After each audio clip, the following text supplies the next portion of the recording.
Hello guys, welcome back to my YouTube channel. आज मैं आपके लिए एक नया टॉपिक लेकर आई हूँ, एपोप्टोसिस। एपोप्टोसिस क्या है? ये एक प्रोग्राम्ड सेल डेथ है। जैसा कि आपको इसके नाम से ही पता चल रहा है, प्रोग्राम्ड सेल डेथ। मतलब एपोप्टोसिस के प्रोसेस में जिन सेल्स की डेथ होती है उनकी पहले से प्रोग्रामिंग होती है। मतलब वो पहले डिसाइडेड होता है कि इन सेल्स को बॉडी से रिमूव करना है। सो इंटेंशनली, मतलब जानबूझकर जब बॉडी से सेल्स को रिमूव करवाया जाता है, मतलब सेल्स को किल किया जाता है, तो उस प्रोसेस को हम बोलते हैं एपोप्टोसिस।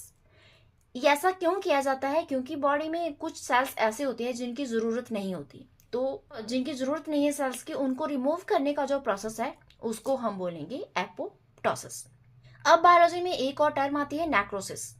नेक्रोसिस क्या होता है? जब हमारी बॉडी में कोई इन्फेक्शन हो जाता है या फिर कोई डिजीज पैदा हो जाती है, या हो सकता है कोई इंजरी हो जाती है हमारी बॉडी में, तो उसकी वजह से भी क्या होता है, हमारी बॉडी की जो सेल्स है वो किल हो जाते हैं। सो डिजीज की वजह से, किसी इन्फेक्शन की वजह से या फिर इंजरी की वजह से जब हमारी बॉडी के सेल्स जो है वो किल होते हैं, तो उसको हम बोलते हैं नेक्रोसिस। जबकि जानबूझकर जब बॉडी के सेल्स को किल किया जाता है उसको बोलते हैं एपोप्टोसिस। सो इन दोनों के बीच में आपको कंफ्यूज नहीं होना है।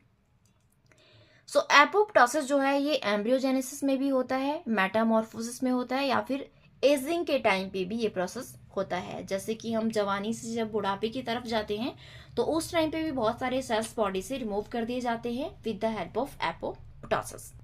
सो एपोप्टोसिस को समझने के लिए एक छोटा सा एग्जांपल यहाँ पर डिस्कस कर लेते हैं। जैसे कि यहाँ पर आप देख सकते हैं, ये हमारे पास क्या है, प्री मेच्योर हैंड है। मतलब जो एक पूरी तरह से हैंड नहीं बना है, उससे पहले का ये एक स्ट्रक्चर है। तो इससे क्या होना है, फ्यूचर में हैंड की डेवलपमेंट होनी है। जब इससे हैंड बनना है तो इसमें क्या किया जाएगा, हमारी बॉडी का जो सिस्टम है वो एक्स्ट्रा सेल्स को यहाँ से रिमूव कर देगा। मतलब इन सेल्स की जरूरत नहीं है। जब ये सेल्स यहाँ से रिमूव होंगे तो हमारे पास जो ये फिंगर्स है ये अलग अलग डिफ्रेंशिएट हो जाएगी। मतलब हम इसको अलग अलग आइडेंटिफाई कर सकते हैं कि ये फिंगर्स हैं। सो इन एक्स्ट्रा सेल्स को रिमूव करने का प्रोसेस होता है एपोप्टोसिस। क्योंकि इन सेल्स की जरूरत नहीं है, ये एक्स्ट्रा सेल्स है, तो इन एक्स्ट्रा सेल्स को रिमूव करके हमारे पास एक कंप्लीट हैंड की फॉर्मेशन होगी। तो इस वजह से इस एपोप्टोसिस की हेल्प से जो है एक हैंड की डेवलपमेंट होती है। सो जब सेल्स की एपोप्टोसिस होनी होती है, मतलब जब सेल्स को मरना होता है, तो उसके ऊपर बहुत सारे मॉर्फोलॉजिकल चेंजेस आते हैं। जैसे कि जो सेल है वो कॉम्पैक्ट हो जाता है।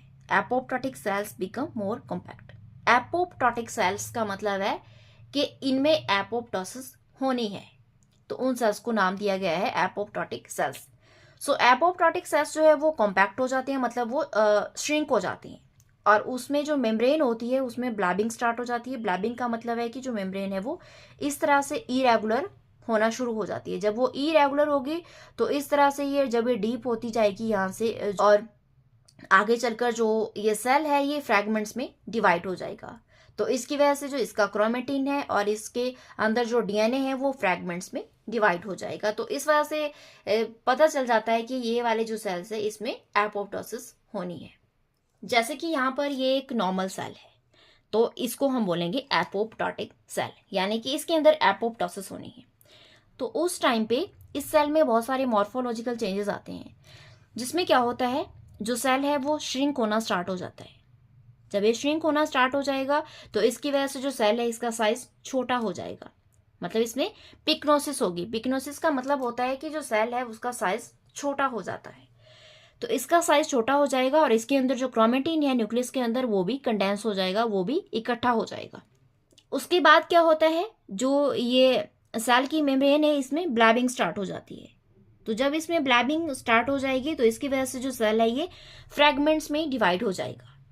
मतलब जो सेल्स है इसमें इसकी बडिंग हो जाएगी। इसकी बडिंग का मतलब है कि इसके अंदर जो भी ऑर्गेनील्स है, सेल ऑर्गेनील्स हैं, वो अलग अलग पार्ट्स में डिवाइड हो जाएंगी।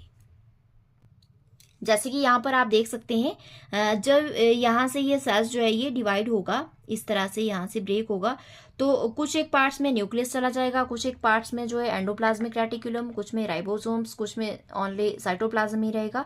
तो इस तरह से जो अलग अलग सेल ऑर्गेनील्स है वो अलग अलग पार्ट्स में डिवाइड हो जाएंगे। मतलब एक सेल जो है वो कंप्लीटली ब्रेक हो जाएगा।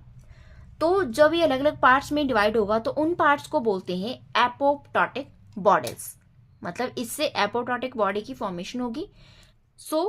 जो ये एपोप्टोटिक बॉडीज होती है इसके अंदर हो सकता है न्यूक्लियर फ्रैगमेंट्स हो, ऐसा भी हो सकता है कि इसके अंदर न्यूक्लियर फ्रैगमेंट्स ना हो। जब एक सेल ब्रेक होकर एपोप्टोटिक बॉडीज की फॉर्मेशन करता है तो यहाँ पर आपको पता है हमारी बॉडी में इम्यून सेल्स होते हैं, तो यहाँ पर भी इसके सराउंडिंग में कुछ इम्यून सेल्स होंगे।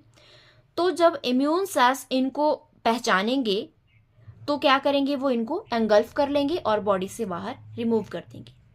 तो वो इम्यून सेल्स किस तरह से इनको पहचान सकते हैं, तो इसमें क्या होता है, इनके सरफेस पे कुछ चेंजेस आते हैं जिसकी वजह से जो मैक्रोफेजेस है या फिर अदर जो इम्यून सेल्स है वो इनको रिकॉग्नाइज करते हैं और इनको एंगल्फ कर लेते हैं।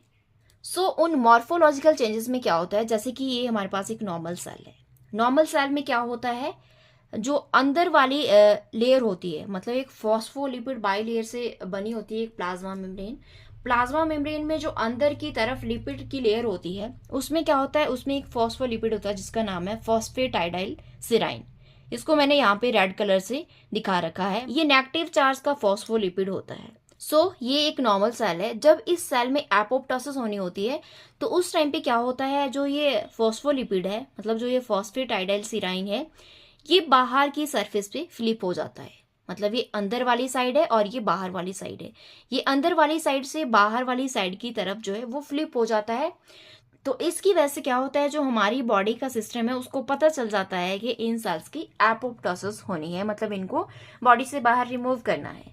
मतलब जो ये फॉस्फोलिपिड है ये मार्कर की तरह काम करता है, जिसकी वजह से इस सेल को बॉडी से बाहर रिमूव कर दिया जाता है। एपोप्टोसिस की प्रोसेस में क्या होता है, कोई इन्फ्लेमेशन नहीं होती है। जनरली क्या होता है, हमारी बॉडी में कोई इन्फेक्शन हो जाता है, हमारी बॉडी में चोट लग जाती है तो वहाँ पे क्या होता है, इन्फ्लेमेशन होती है। लेकिन जब एपोप्टोसिस होता है तो उस टाइम पे कोई भी इन्फ्लेमेशन नहीं होती, क्योंकि जो सेल्स जिनको मैक्रोफेजेस एंगल्फ करते हैं वो सेल्स जो है कोई भी इन्फ्लेमेटरी सब्सटेंस रिलीज नहीं करते, और ना ही उनके अंदर का जो सेलुलर कंटेंट है वो बाहर रिलीज होता है। मतलब वो डिवाइड होता है सिर्फ फ्रेगमेंट्स में, मतलब उनके अंदर का मटेरियल बाहर नहीं आता, जिसकी वजह से क्या है, इन्फ्लेमेशन नहीं होती। और सराउंडिंग सेल्स या फिर इम्यून सेल्स जो होते हैं वो भी कोई एंटी इन्फ्लेमेटरी साइटोकाइंस रिलीज नहीं करते, जिसकी वजह से जो एपोप्टोसिस का प्रोसेस है इसमें इन्फ्लेमेशन नहीं होती। एपोप्टोसिस का जो मैकेनिज्म होता है इसको हम किसी अनदर वीडियो में डिस्कस करेंगे। इसके अंदर दो पाथवे आते हैं, इंट्रिंसिक पाथवे और एक्सट्रिंसिक पाथवे ऑफ एपोप्टोसिस। उसको हम किसी अनदर वीडियो के अंदर डिस्कस करेंगे। आई होप आपको ये वीडियो पसंद आई होगी। अगर आपको मेरी वीडियो पसंद आई हो तो मेरी वीडियो को लाइक करना और मेरे चैनल को सब्सक्राइब करना और वीडियो को ज़्यादा से ज़्यादा शेयर करना। Thank you for watching.